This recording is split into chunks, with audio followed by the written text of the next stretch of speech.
Sākas vēl. Jā, mums ir vēl izrādēs logi. Nu, redz, cik smuki. Pilnīgi cita lieta. Tagad nav tā kā 90. televīzija, bet tā normāla. Yeah. Hello, everyone. My name is ZARINA, and I'll be a moderator of this session of our conference, BioSensing and Ecosystematic Perspective. Due to the time restrictions, I kindly ask presenters to stay at 15-minute speech, followed by a short discussion. You can put your questions on chat, and please do this, I encourage you, and perhaps we can make a start.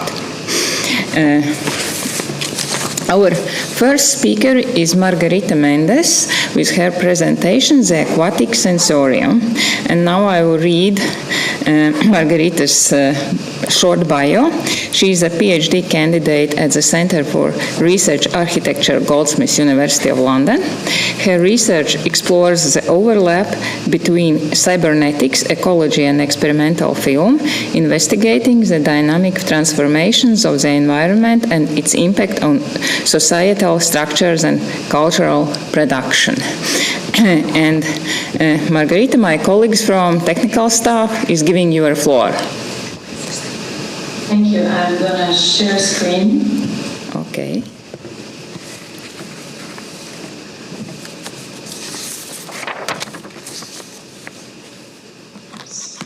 I have to full screen somehow, but 1 second.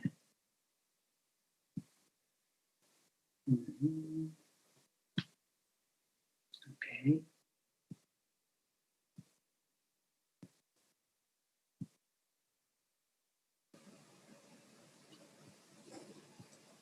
Well, thank you for having me today. It's very good to be with Rix and this amazing program. So I wrote my presentation so I would get on track. So I'm going to read it out loud. Hopefully you can follow me. The Aquatic Sensorium.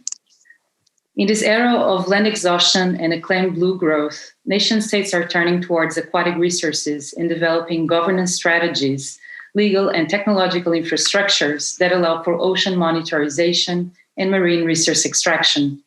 This involves the development of a series of tools that prosthetically extend the possibility for the human to explore the ocean's depth, including remotely operated vehicles, the development of data collection projects through biosensing networks, as well as a web of satellites way up in the atmosphere.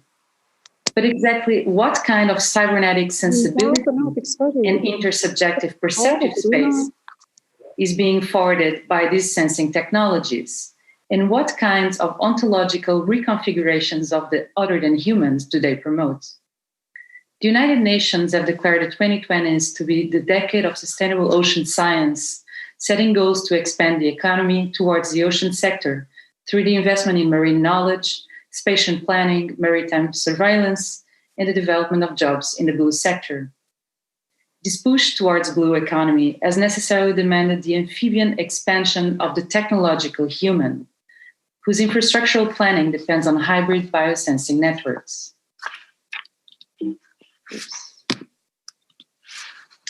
Environmental sensing in the oceans is often deployed along a vertical axis that stretches from the furthest position of the stratospheric satellites to the depths of the seabed. The technoscientific gaze of remote sensing expands the frontier of the known, transducing electromagnetic landscapes and data points into fully legible biotic, hydrologic, or geologic patterns. Through geostationary operational environmental satellites and polar orbiting satellites, a number of variables of oceanic patterns can be monitored today. These include the study of currents of water circulation patterns, through the collection of information on the sea surface temperature, as well as monitorization of sea level changes, sea ice, coral reefs, tidal heights, and animal migration. Environmental biosensing includes non-human agents as elements for cartographic construction and data collection, with the support of tidal or algae fluctuation patterns, animal sensing systems, or seismic wave analysis. All of these elements contribute for the ocean to be defined as an ever-changing entity composed of data assemblages that are collected and negotiated via intergovernmental data policy strategies. The Aquatic Sensorium is a result of all these hybrids and multi-layered stratas of data collection, which certainly include blind spots and data gaps in their uneven and fragmented space of mediation. In the absence of a comprehensive map of the water column, whose depths are still largely understudied, the push for conducting full bathymetric seabed mapping within this decade is also a concrete factor accelerating the demand for these technologies in spaces of juridical and intergovernmental negotiation. But how does this desire for unlimited knowledge and ocean perspection translate in the creation of forms of technological mediation that allow for a respectful cohabitation with other than human sensorialities and forms of oceanic existence? And how do this ask for an expansion of our understanding of what sensing systems are?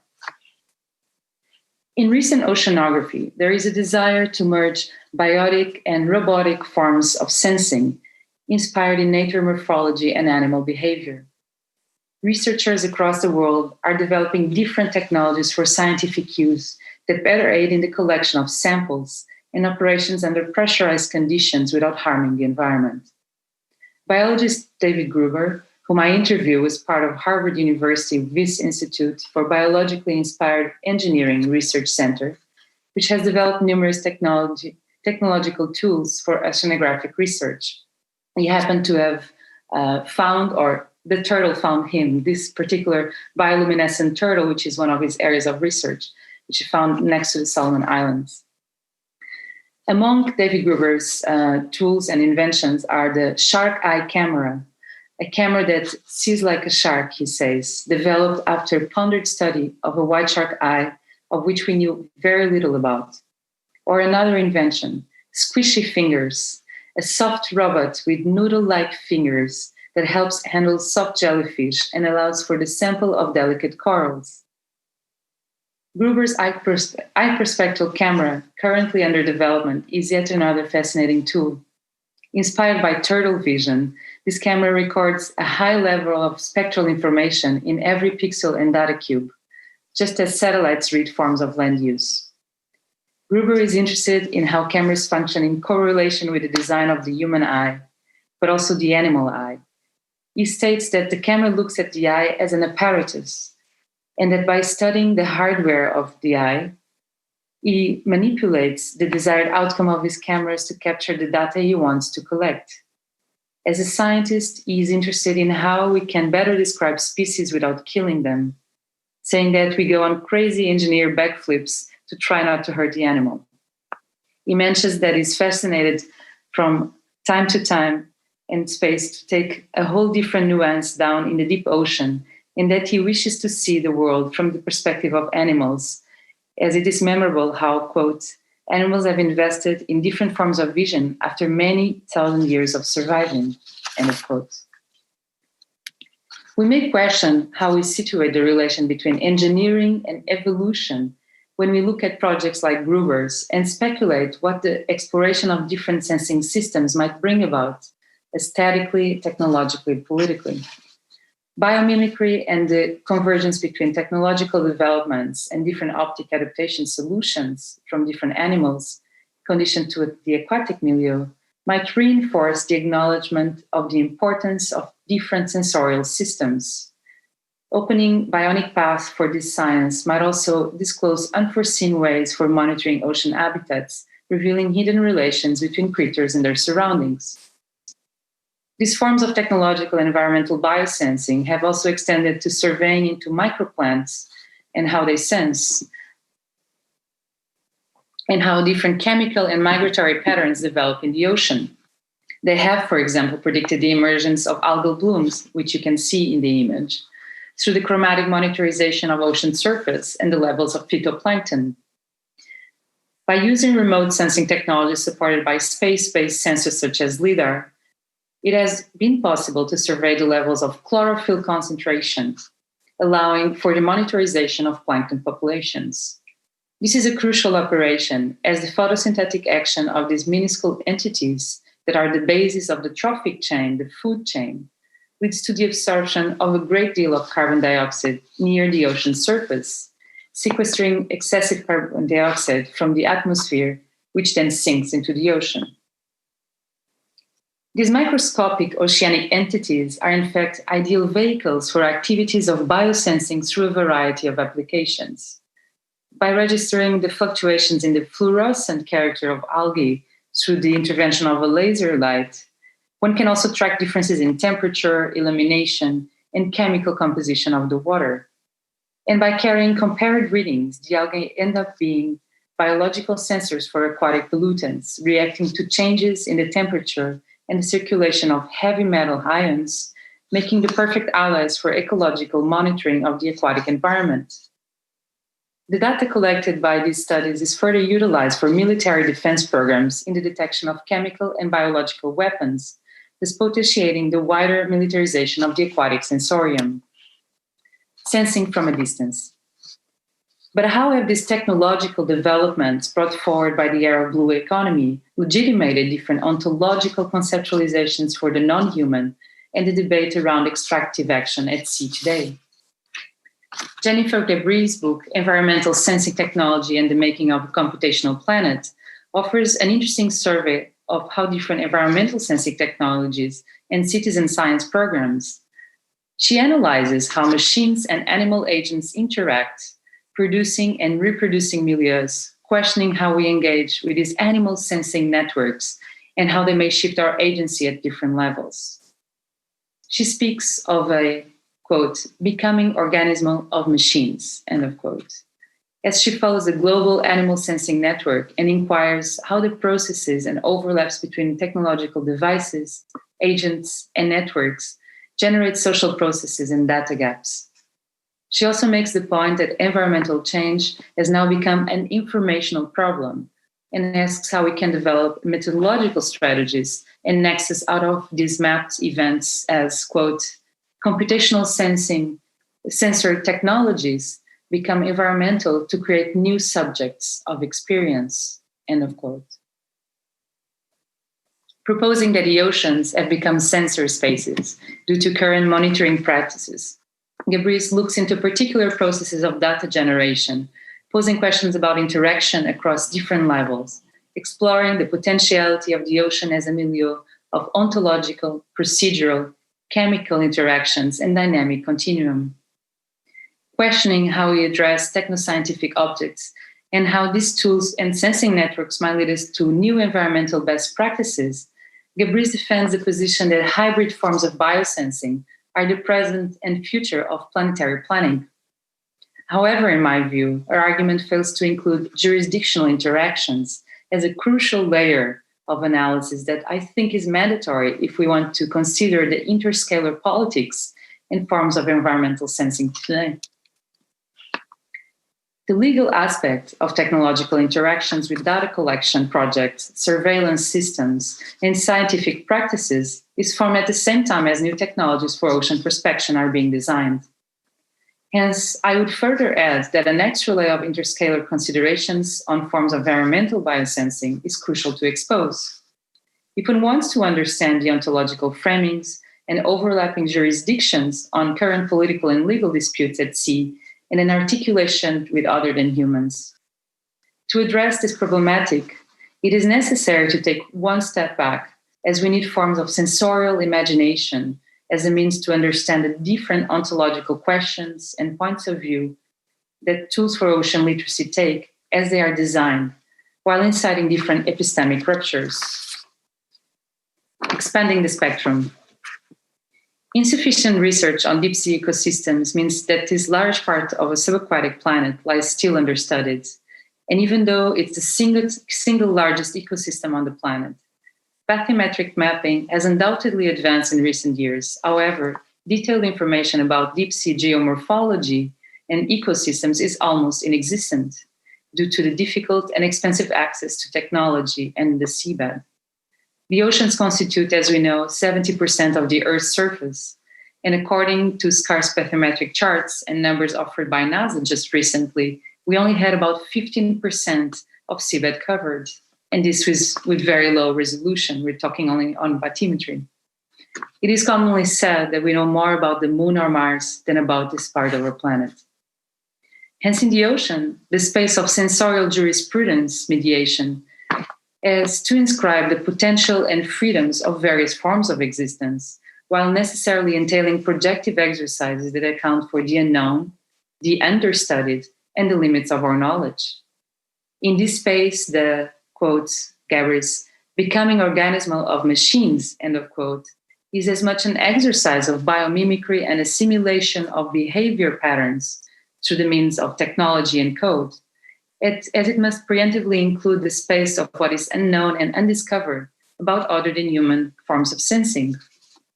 As our knowledge is still insufficient about, for example, crustacean forms of audition, shark vision, manta rays electroreception, which allows its motion, or most abyssal communities, the jurisdictional and infrastructural mediation space allowed for human and other than human forms of existence must account for this negative space or this blind spot in our knowledge.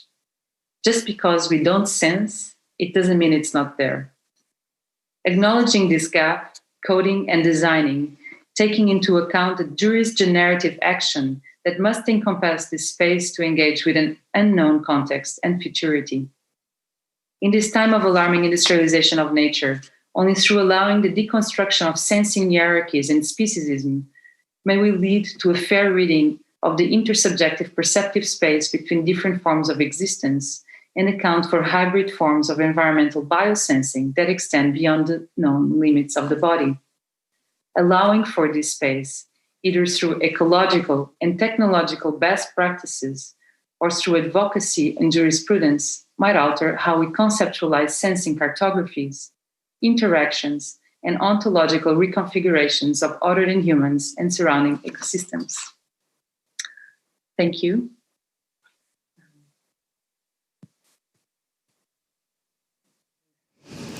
Thank you for addressing this topical question. And I would like to quote you: just because we don't sense, it does not exist. Don't sense it, it does not mean it does not exist. And maybe some questions I don't see, unfortunately, in the chat. I have a side note rather than a question. You mentioned that complete scanning of the ocean floor or of the ocean, and it is somehow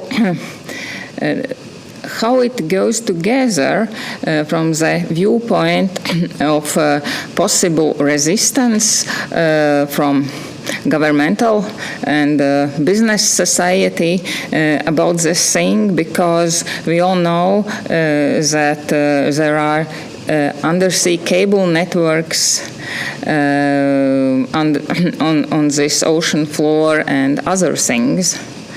Maybe not all would be so interested in this knowledge.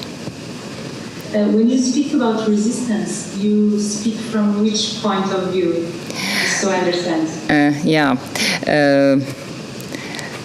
This possible resistance can be from business-like society or even sometimes governmental, because, I think I understand. You're talking about...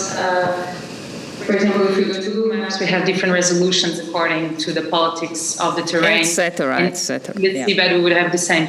Well, so within this decade, there's an international plan to do full bathymetric mapping of the seabed, because we're turning into the extraction of marine resources. So there's actually intergovernmental projects of data collection.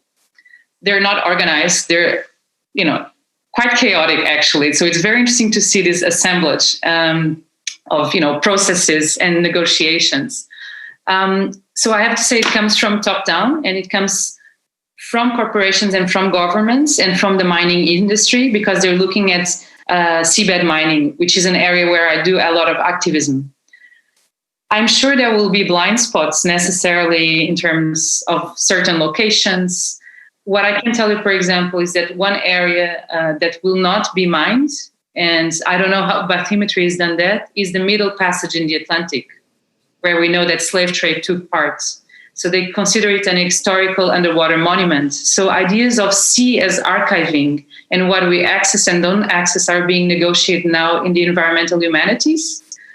But I haven't heard about them in, policy conferences yet. Yeah. But I think it's a quite interesting question to reveal. Yeah. Yeah. This resistance sometimes is so incredibly powerful to sometimes very simple things, and it can be a very powerful tool. But thank you for answer. And now I'm going to introduce our second speaker. Actually, Maija is sitting next to me. Maija DEMITERE with her presentation, Freeze Fast, Cook Slow. And Maija is an artist, doctoral student at Liepāja University, and working as a project coordinator at Art Research Laboratory, MP Lab. And her main fields of research are deep sustainability, slow media art, promoting individual self-sustainability using local culture and traditions together with technologies. Please, Maija, the floor is yours.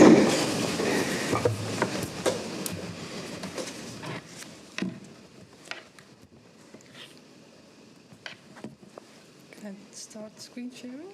Yeah.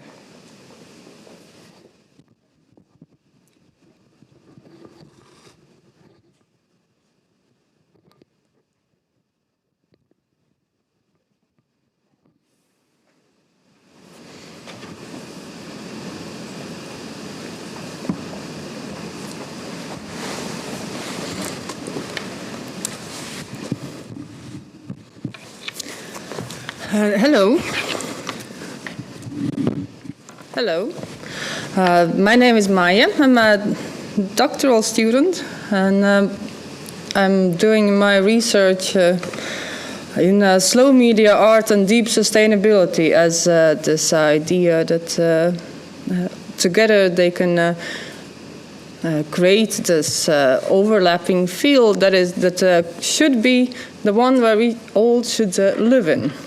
And I have created myself a title that I saw to be used in a discussion on a Latvian national TV, vegetarian since childhood. I thought it was very funny because it means absolutely nothing. But okay, I am a vegetarian since childhood, so everything I'm talking about is with this perspective, with vegetarian since childhood. In my life, on my research, I am growing food as a part of my lifestyle, as part of my kitchen, and as parts of my research. And this is my most recent aquaponic system that I created with our fish that, her name is the Fat One, and it's very, very big and very, very old. So it has become my pet. Why am I talking about my pets? And that's why you also saw the cat. I'm a researcher, but I'm also a part-time gardener, because if you want to take care of plants and grow food, you can't really take a holiday because plants and pets don't really care that you want to go abroad or travel or go visit someone. They need food every day, and plants need care every day. So living with plants and living with animals, it's not an option to not to care. So it's a constant work that I'm willing to do, and I'm very happy to do. And I'm growing food, and I'm growing food that grows. And that would be my suggestion for all the aspiring gardeners grow food at your home that actually grows, and don't grow food that doesn't grow. It's quite simple. And this is one of my favorite experiments that I'm doing now. There are a lot of rumors about grow lights around the internet, so I bought a couple of different ones, and I was growing salad underneath all of them in quite equal environment, and well, just it's the same salad, and you can see the difference in growing them. And the middle one retired because I got felt guilty that I'm just really condemning this salad to slow death, so it moved to its retirement home. And my another recent experiment that I got into, and also that comes together with growing food. Growing food is all fun. Like I have a picture of my greenhouse. It's very fun to keep plants. For me, it's fun. It's very nice to have a greenhouse and to grow salad and to grow vegetables and to grow herbs. The downside of it is that once they're ready, you have to eat them. And that's this plant that I was growing. That's fastly becoming the new superfood, the green buckwheat. So I thought I will try to be cool and grow some green buckwheat. And once you grow the green buckwheat, it's quite simple, really. You buy the green buckwheat, so that's the buckwheat that has not been dried, and so it's literally green. And then you put it in water. You wait for about 8 hours. Then you put it in a dark spot, and then you wash it about 3 or 4 times per day for about 3 days. Very simple, right? And then you leave it in the sun to sprout, and you have to keep checking so it doesn't dry out, but it also shouldn't be too wet, otherwise it will just create mold. And once the buckwheat is ready to be eaten, you feel so closely to it. It feels like you're growing a child, because washing it 3-4 times a day, it really it's quite some work. And once you have the buckwheat, you are very excited. It's very tasty. You have it with salad. You put it on a sandwich. Next day, you have it in a salad. You put it on a sandwich. Third day, you have it in a salad. You put it in a sandwich. And then you're kind of done with it. But you have a full field of buckwheat left. And I'm very lucky. I have my sister-in-law. She likes weird cooking, so vegan brownies and such. So I gifted her the buckwheat, and now it's her problem.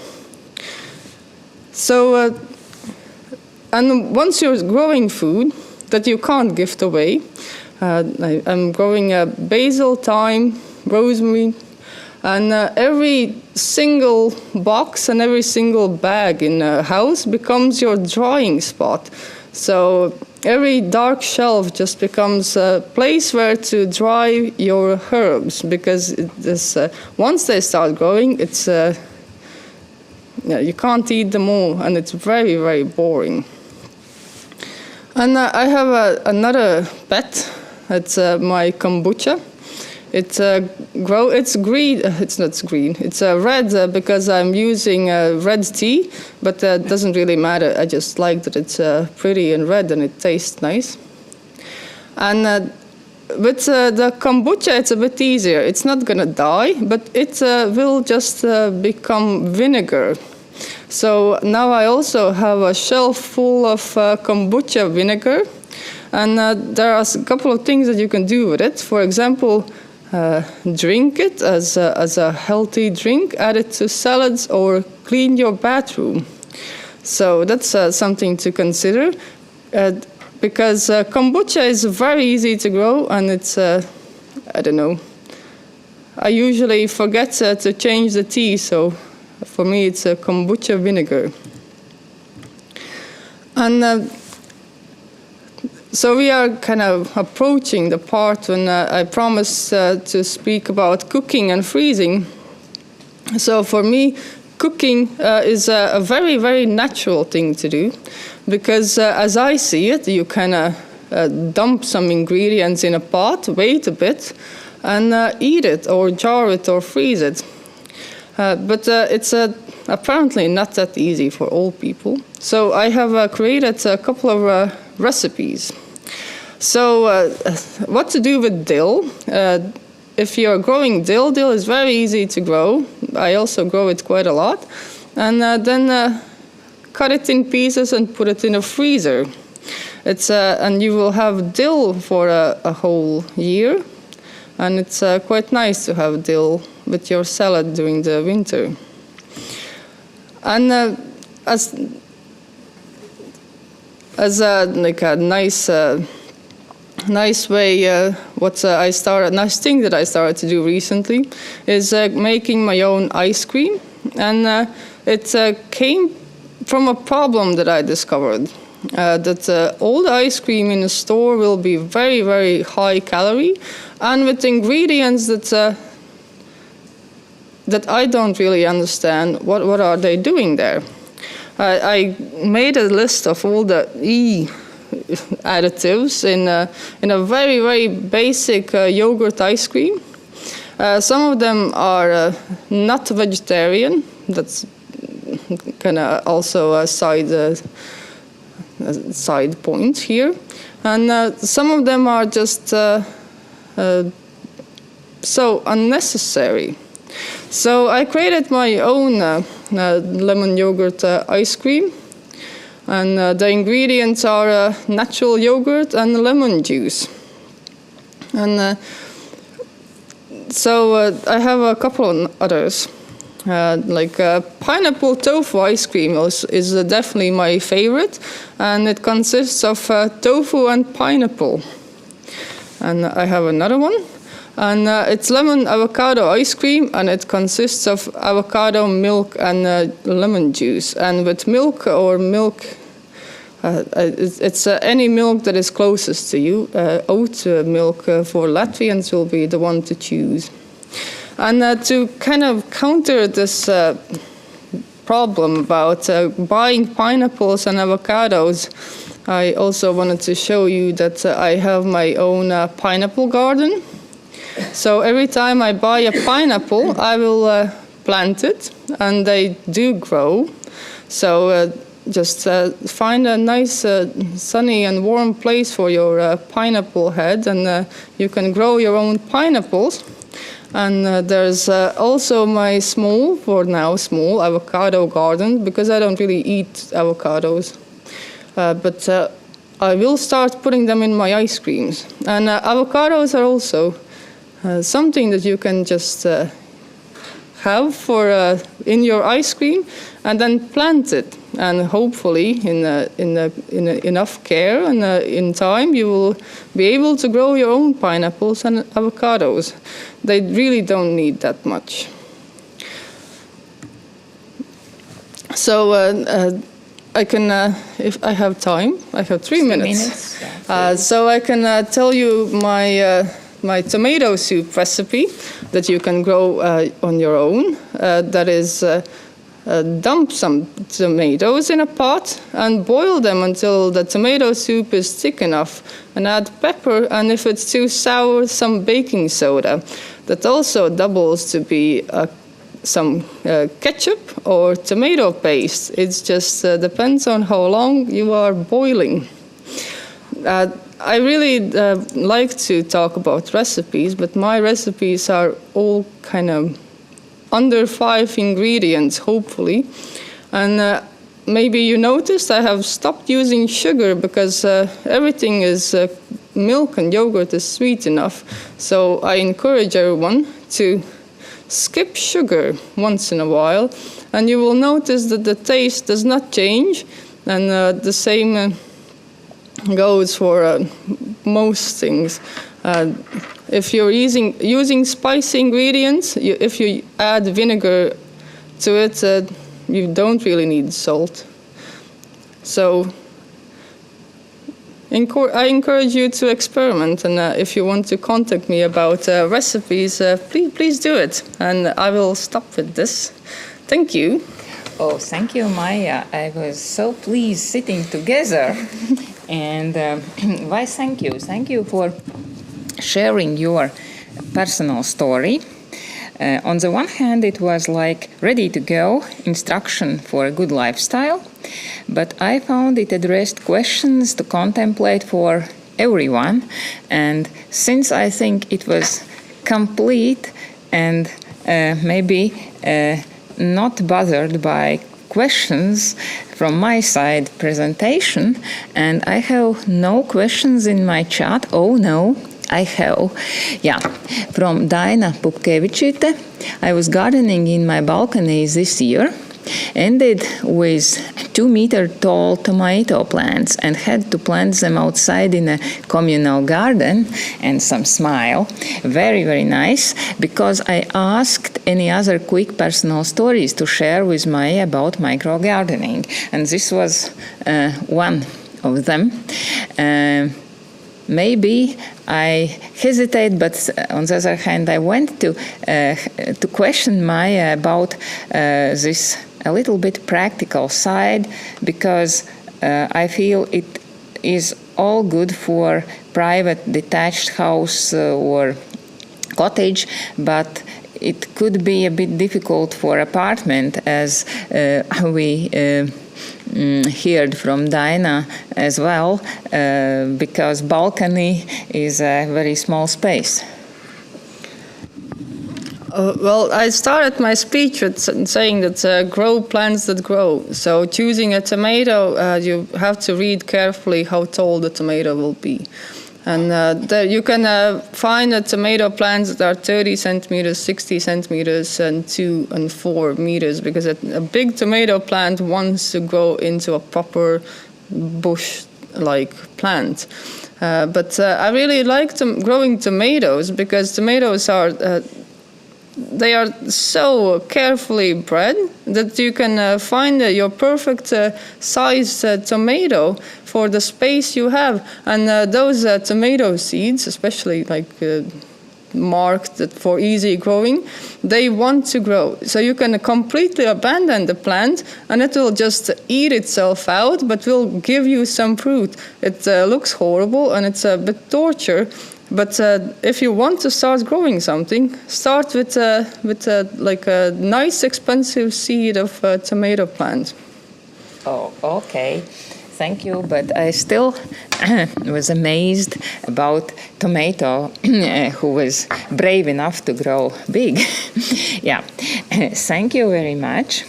And now we will continue with presentation, and the title of presentation is a bit intriguing, Wolf Space. We are going to see presentation about wolves in Portugal, and it will be delivered by André SIER. And André SIER is an educator of electronic arts since 2002, presently visiting lecturer at Universidade de Évora, Portugal, and over the past 25 years he has produced serialized, interactive and fixed media works that ludically unveil spatial temporal interlinks synthesized mostly on electronic substrates. Yes, but now I hope we will see maybe some at least movements or the statistics about wolves. Please, André, the floor is yours. Video? Oh, yeah. It will be video, technical staff tells us. Okay.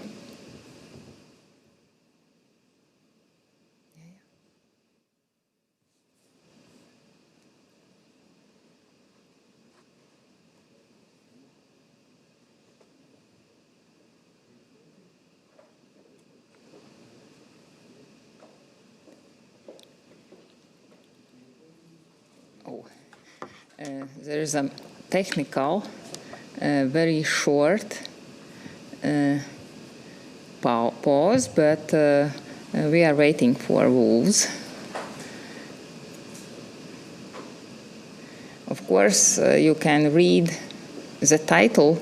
It is much longer rather than I told.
We are already hearing some sounds.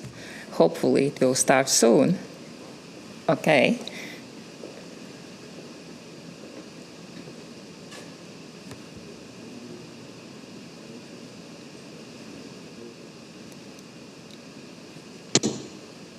Traditional media, sculpture. Hello everyone, it's a pleasure to be here. I'm very honored to have been accepted for the Open Fields 2020 conference with the theme Ecodata. Ecodata is a theme that resonates a lot in recent line of artistic and research work. I've been working as an artist over the past 25 years, making interactive installations and also traditional media, sculpture, but since 25 years, computers and interactive art have made a huge landmark and departure point in my own work. The title of my communication is about one piece of artwork that I've been developing with the support and research of Portuguese scientific biological institutions, research institutions. The title of the piece that I'm developing over time with their assistance is Wolf Space. And the idea is to develop an interactive and century-deep cartography, visualization, and sculpture-making tool by wolves in Portugal. So it has this dual objective. On the one hand, it's a visualization with a century-deep history and making of an abstract cartography occupied by wolves residing in Portugal, the few wolves we still have left, because it's a soon-to-be extinct species. The Iberian wolf is very much near extinction. And on the other hand, it's also a sculpture-making tool using this kind of data and removing time from the equation of the analysis and solidifying wolf presence over time in Portugal. So the main idea is that Wolf Space is an interactive application and it plays with wolf geolocations and also time, and it condenses time. So for the abstract of this work, I've written that wolves within their packs, besides contributing to profound changes to the environment they inhabit, usually delineate a non-human space, and their presence may be used as indicators to pinpoint a healthy wildlife ecosystem. The work Wolf Space, displayed on tablet devices, is an interactive cartography visualization and sculpture making artistic tool by wolves in Portugal. Wolf Space utilizes recent GPS data from CBU, a research institute based in Universidade do Porto. The GPS data from CBO is obtained by non-invasive methods in selected wolf individuals over the years 2012, 13, 14, as well as historical data gathered by Grupo Lobo, a research institute headed in Universidade de Lisboa, of wolf sightings and encounters since 1900 until 1990. This is the full scope of this work. The idea is that WolfSpace becomes this interactive application capable of showcasing with abstract and interactive graphics to the users that interact with the tablet, a century-deep historic visualization of the presence of these important non-human apex predators, which, as I'll try to show you, are very important to our ecosystems.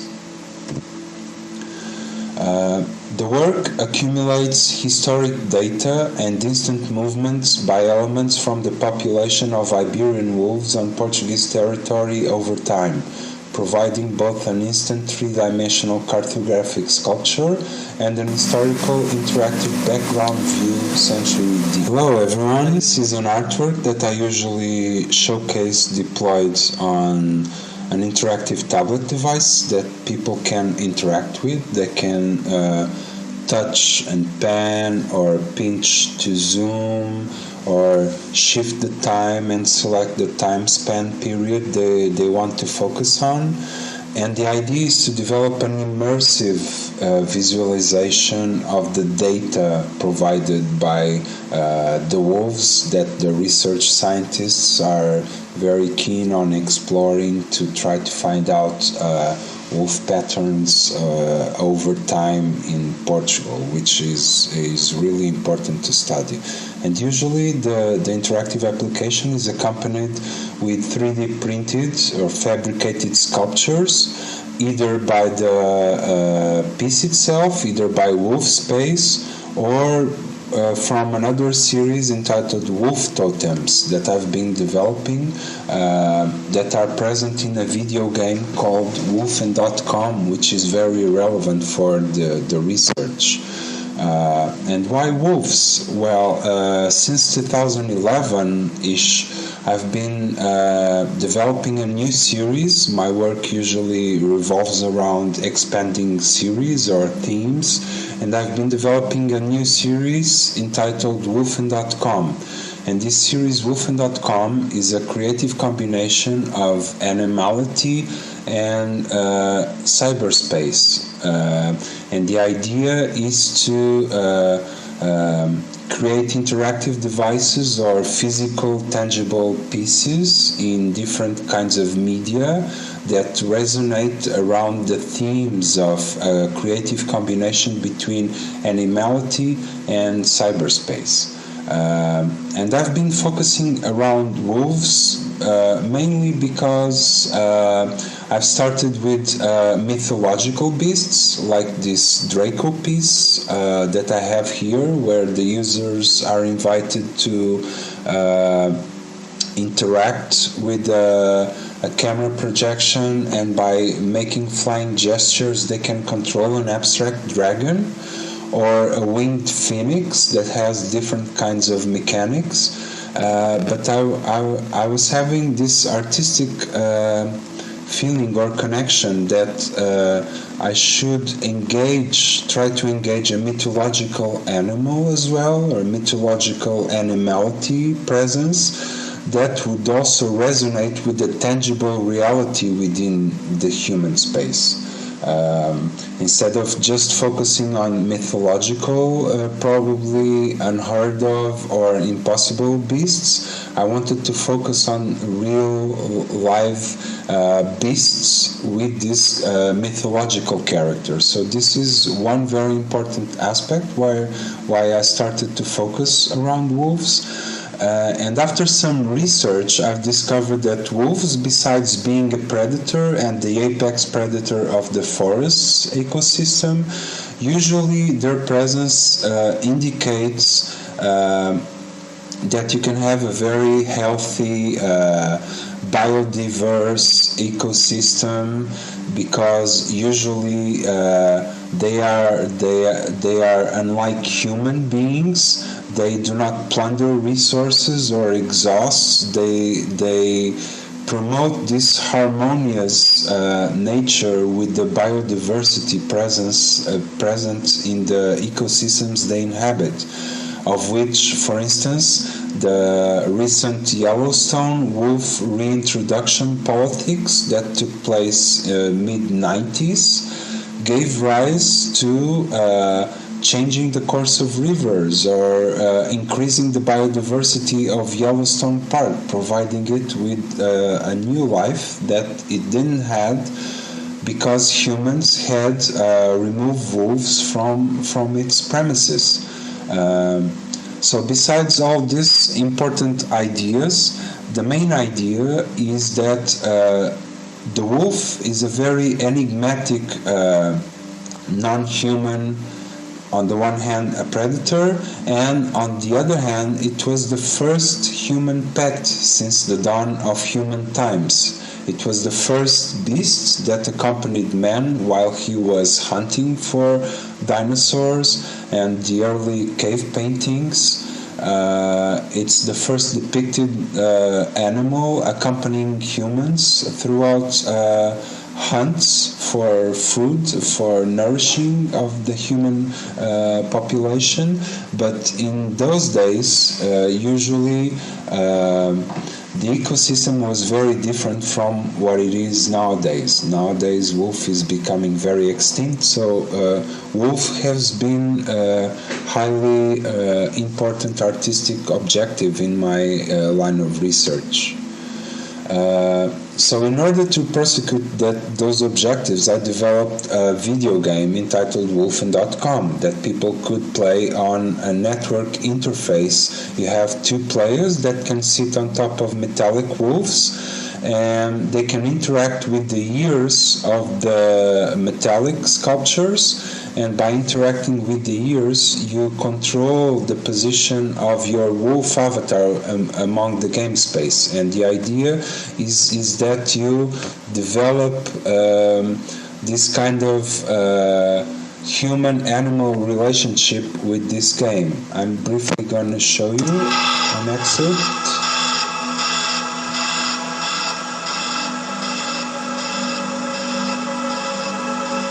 So the fascination for wolves has been trying to reach this non-human otherness and this animality. And for this reason, while I was developing this piece called Wolfen.com, the main idea was to have wolves set in a post-human environment after a cataclysm in a different age, and the wolves are networking among themselves and trying to establish and interconnect an internet among themselves. My next point of action was to contact CBU in the north of Portugal on the University of Porto, where they are live monitoring wolves by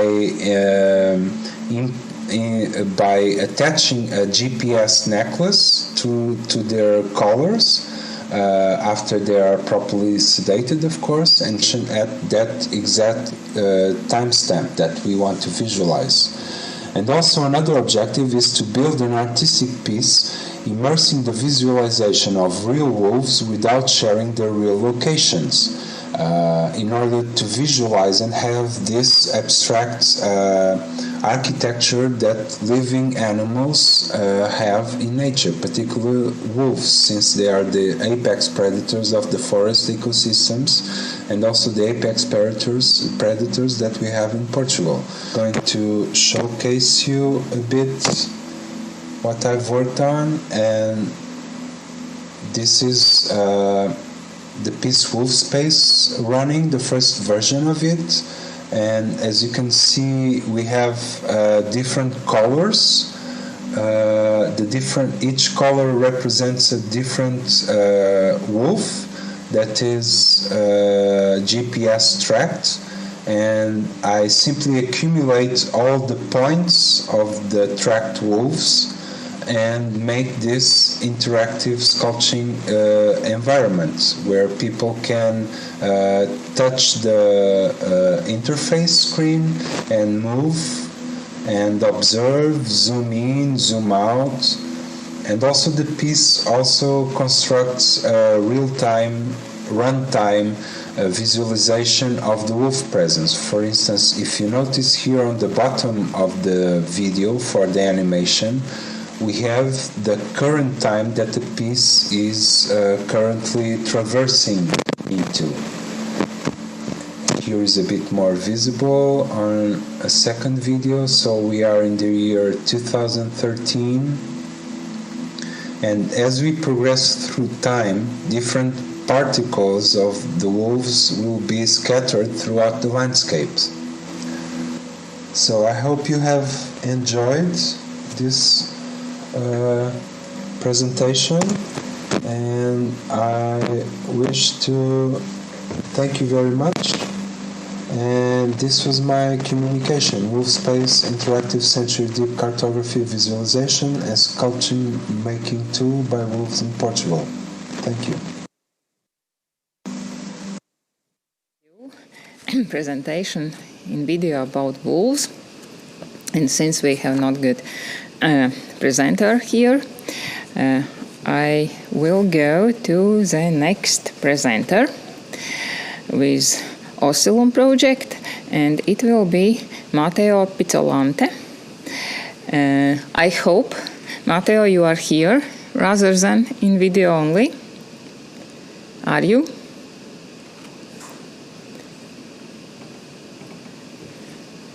Very good. Now I will read short bio as it is supposed here. But I'm very happy to see you because it is always better to have some contact. Mateo Pizzolante earned a degree in construction engineering from the Milan Polytechnic and master's in sculpture at the Accademia di Belle Arti di Brera. He completed his studies in Germany at the Hochschule für Bildende Künste in Dresden. And now Matteo is going to tell us about his project Oscillum, as I said before. Matteo, the floor is yours, I hope. But oh. No, this is Stelios. Yeah. No, we have some artistic fluctuations. Matteo is somewhere else now, and we will need to proceed with Stelios GIANNOULAKIS, Noise, Poetics, Composition with Urban Landscapes presentation, and I hope it will be some sound involved, because Stelios holds PhD in electroacoustic composition from the University of Bangor, Wales, UK. And his first degree was in electronic and biomedical engineering from the National Technical University of Athens. No, then the floor is yours. I hope you will present at least. Yeah. Hello, I hope you hear me. You can hear me? Yes? Can you hear me? Yeah, we can hear you very well.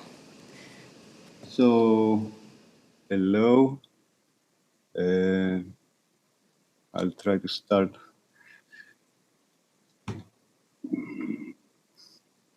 I'm very happy to be here. Thank you very much for all this interesting discussion. So my presentation is called Noise Poetics, and it's about composing with urban soundscapes. So I'm interested in the sound of the city. As a composer of contemporary music, I enjoy a particular affinity to the sound of the city. And the urban soundscape always plays a major role in the development of my artistic language. And within my work, I explore possible relationships between the complex system of everyday experience, everyday sound, and something we might call music, or something we call music. And this is a huge area of investigation, because what is music and how it relates to something which is non-musical sound has been a continually perplexed and thorny subject due to the philosophical and complex biological, social, and economic and aesthetic extensions of the function of sound in human life, which is a subject always suitable for theoretic and practical discourse. In any case, I'm interested in the city as a very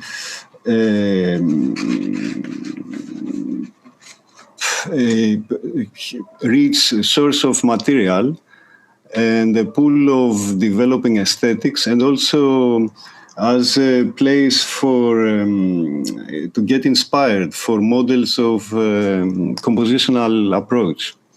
So it's a huge field for poetic exploration and creation.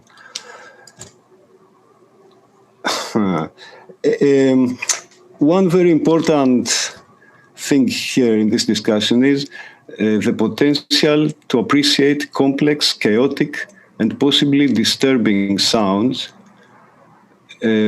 for their sonic value.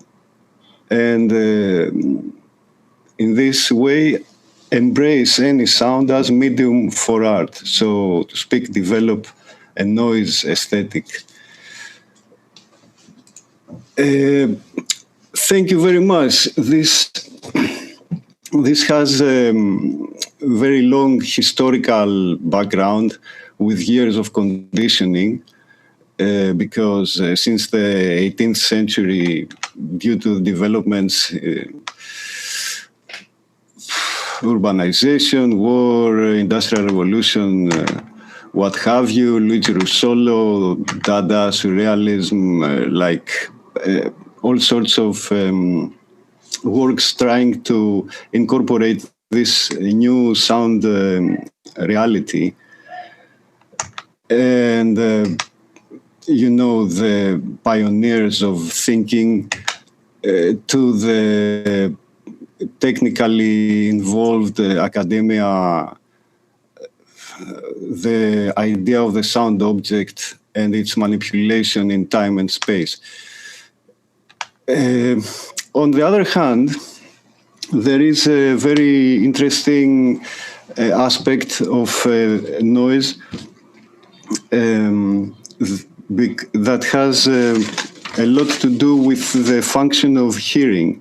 Basically, the sense of hearing has always been valuable for our protection from danger. So some sounds certainly have a higher capacity to cause negative emotions. And hearing helps us understand what is going on around us and serves communication through speech. So consecutively, many sounds attract our interest as they might mean something else besides danger, something important and useful, and something maybe pleasurable or even necessary. So part of the pleasure we can experience through the sense of hearing, we get from what we call music, the art. And also if we see the listener himself, the listeners themselves as creators, we might call music any audio experience from which we are capable of extracting acoustic enjoyment. So in that sense, music can be anything. There is a very important side, like the excess, noise pollution or noise violence, something which we might want to control. And there is an aspect of, how would you say, ancient, loud, trance, social function,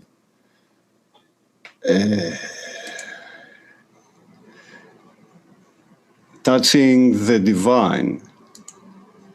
And also noise is something which is everywhere and which we can embrace as a companion to sleep or to meditation. Like you have apps on iPhone for that. Well, it's a huge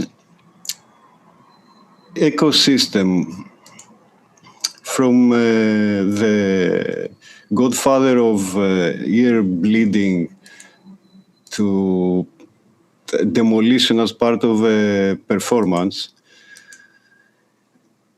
And basically one interesting idea is the use of annoyance for aesthetic enjoyment, which has been a subject of theoretical discourse over so many years. And the main action is that as art integrates us into a whole, we enjoy the clashes between the contrasting meanings and the grandeur in transcending boundaries within a unifying condition structure.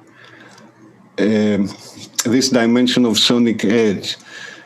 But this is one level of analysis, because on a different or deeper maybe level, as we get conditioned to this sound world, auditory and symbolic provocation gives quickly way to other musical functions as a point of contact for the listener with the composer and the work. Anyway, also, what is noise for the old is harmony for the new. And the relationship between music and noise is functions as a social subconscious indicator, evaluating and testing political realities. Well, having said all that, I want to return to my own viewpoint and the sound of the city. For me, it's the soundscape of civilization. It's a huge pool of materials, lots of people and devices, relationships and processes, and systems of variety and density. You have opposites and the full spectrum between opposites in very different, various dimensions, and semiotics, connections and intermutations. Also, time does not need to be linear. You have many different things happening at the same time. So as we navigate the physical, we create our own sonic world, basically. And this thinking has been mirrored, has been incorporated or expanded on contemporary pieces or the works of Boulez or Stockhausen, dealing with time in such ways, which I can see stemming directly from the everyday experience in cities. So, as I said, seeing the urban soundscape as a new sonic nature, we don't need to experience noise or the annoying sounds as a rebellion or attraction themselves in the works. It's just sound and processes connected to form development and a mode of musical thinking that expands its aesthetic playground. So what I do basically is collect material, sonic scenes or sound objects of interest, possibly in connection with the project or specific circumstance, maybe at different times capturing specific or just different versions of audio at one specific place, playing with a microphone, from simple adjustments to choreographed motions, and moving towards some detail, rotating, panning, superhuman hearing, basically, which feeds a fascination with sound and can lead to compulsive sound collecting, perhaps in circles. And recording a lot, you realize two obvious facts. Basically, I will never be able to collect all sounds. And sound will always be available for exploration or collection. In the first,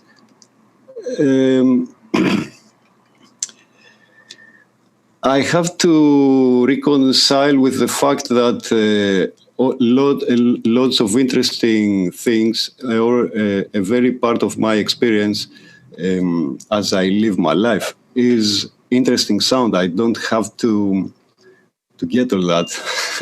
It's the same happens if one gets obsessed with photography.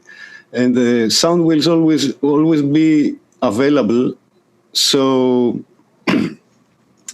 sounds get lost or extinct. And this is maybe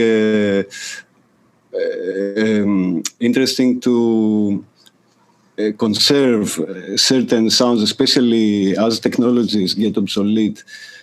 As you have extinct bird songs, for example, you have extinct cars. Anyway, and some strategies in harvesting sonic landscapes for my pieces. Rain, or audio walks in Athens, distorted or not traffic sounds, buildings, anyway. And I mainly can separate two different rules in selecting material. Arbitrarily strict rules, so short samples to make pieces. So the sound of a door, the door study, electric guitar only. Or on the other side, free choice of sound material following a certain theme, which all different sound scenes become part of an organic whole. So maybe I should play some sound examples. Hear that.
And this one.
So, and also,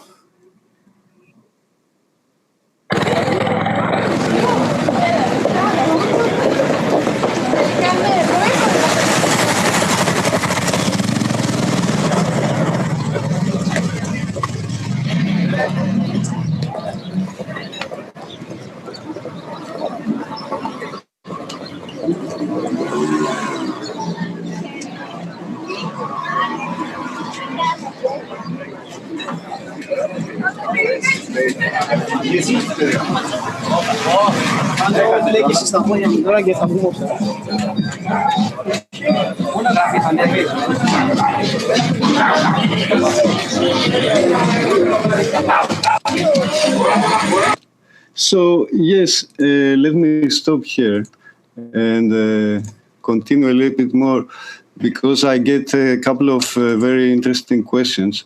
So,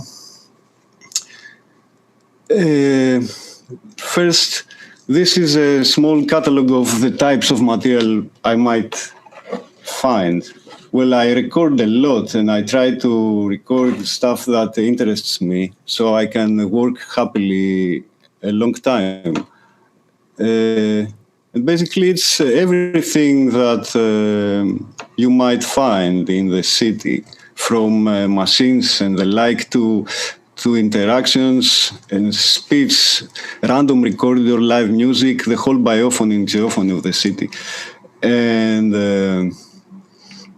what I do with it is listening, indexing it in some way. It's, if you record a lot, you don't want to, well, in my case, I don't catalog everything. It depends on how I want to look at it. And there are two main strategies.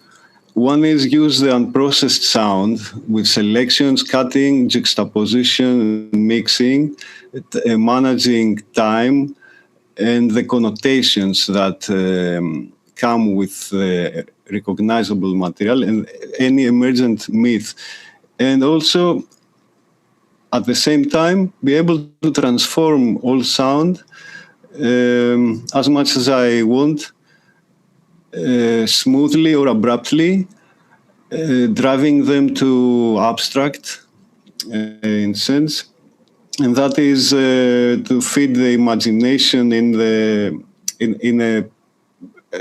a sonic art sense, with all the electroacoustic theory, I don't know, behind this.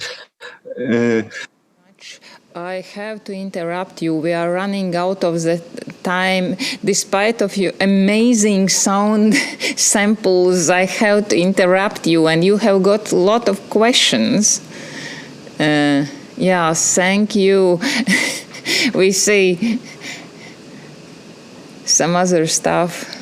Yes, I just want to get to some links. Yeah. And here you can find some of my music. Thank you very much. Yeah, thank you. For me, it was like Maija's presentation giving us instruction manual, picking sound fruits during the sound walks, and it was very nice. And connecting to Maija's presentation, I would like to read a comment from you that you have grew 2 lettuce and 8 lentils as well. It somehow very well connects, but now we have I think very topical questions from Rasa Schmitte, because Rasa always, as far as I know her, was engaged with sound art somehow. How do you relate urban sounds with eco data? What can you say about the acoustic ecology of the city? And yeah, what could be the best methods of using sound to explore it? Yeah. Yes. You can see in chat, you can answer gradually every of them. Well, the city is a very rich ecosystem of sound. So it depends on the context and on my compositional intent. That's about the acoustic ecology of the city. It's changing. It's all-encompassing, because you have bits of nature. Depends where the city is, of course. And I don't understand, in what sense we would be looking at the acoustic ecology of the city. In what sense? I just say that it's a very rich, a complex ecosystem of sound, very interesting to explore and very inspiring. And the best methods of exploring it, just listening, and depending on your intent as a creator or as just someone who enjoys listening, just carve your path in it. And depending on the mood, on the time, and the random occurrence, just have an enjoyable walk or an enjoyable session, so to speak.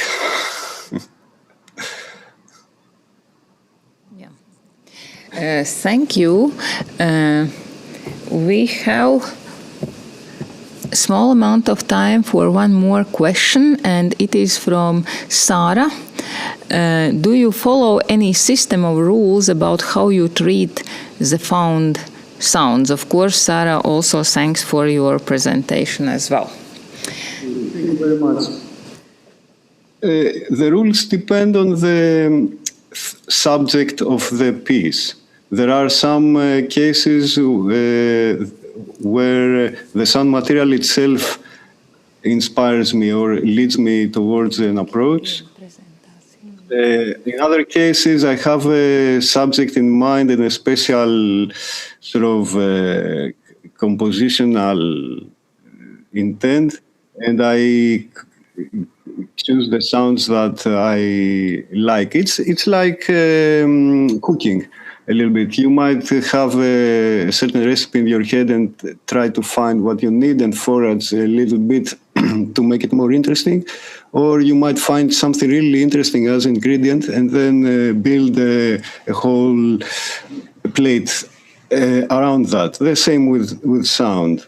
So, and basically 2 strategies. One, not process the sound and keep its inherent character and work with that. And the other strategy, process the sound a lot, use it as plastic medium So I can do anything I want with my material and then use that. So I use these two strategies in parallel for their strengths. Much.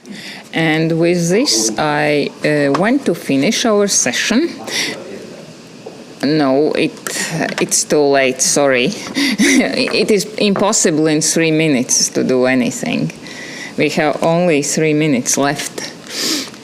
Sorry. And after a 5-minute long break, we will start our next session, Eco-Aesthetics and Data. That's it for this session. Now it is a short break.